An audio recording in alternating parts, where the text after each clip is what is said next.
Once you have a PDF file, like this file here, now this is a file that I've provided for you. It's in the Lesson 8 folder of the Part 1 folder that was in the project file set that you installed onto your hard drive, is something that I want to reuse. There are many elements in this file that I want to use in other projects, or maybe I want to dress them up or fix them or who knows what. In this lesson, we're going to learn the many ways we can take information out of a PDF file and reuse it. One of the most common requests that I get from people who are learning how to use Acrobat is to be able to take information from PDF and move it back into, for example, Microsoft Word. And so that's what we're going to do first. I'm going to select pages 2 through 5. They came from a Word document in the first place. It's information that I want to put back into a Word document.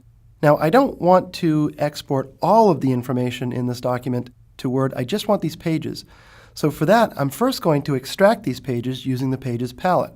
I can choose Options, Extract Pages, or it's more efficient to right-click on the pages that I've selected and just select Extract Pages from the contextual menu there. If you're a Macintosh user and you don't have a right-button mouse, you need only hold down the Control key to bring up this contextual menu. When you select it, Acrobat will go ahead, ask you to confirm the pages you want to extract, and then extract them for you. What this does is it produces a second document that is just these pages. So if I want to export this particular information, I don't have to export the whole document and then figure out how to deal with the pieces that I didn't want.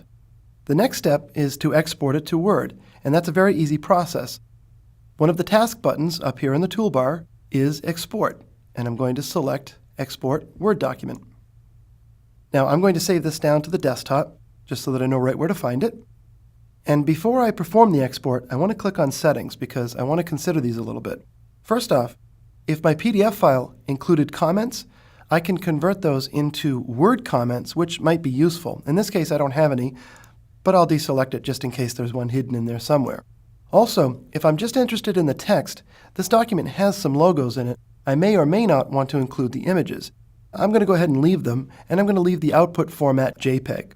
If I want to create a file that's going to be more appropriate for printing, I may choose to set the resolution. In this case, it's asking to downsample. I think I'm going to set it to 300 dpi.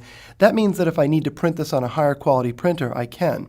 Once I have my settings configured, I can click OK and then select Save.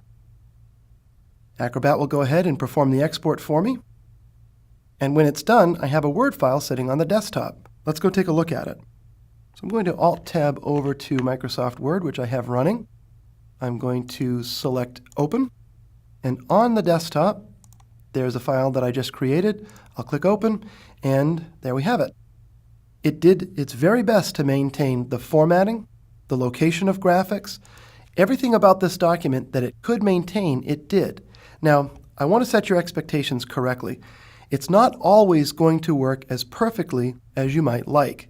When you convert something from Word into PDF and then back into Word again, you might lose some things. For example, if I gave you a PDF file that uses a particular typeface, such as this one here, and you don't have that typeface installed when you perform the export, then it's going to substitute it with something that's close, probably Helvetica or Times or something like that. The most important thing to remember is that at very, very least, you can export the text out into a Word file, and then if you need to do a little bit of formatting work in Word, you certainly have saved yourself a lot of time over having to print the document out and then retype the text. Even if the formatting's not perfect, it certainly is a time saver.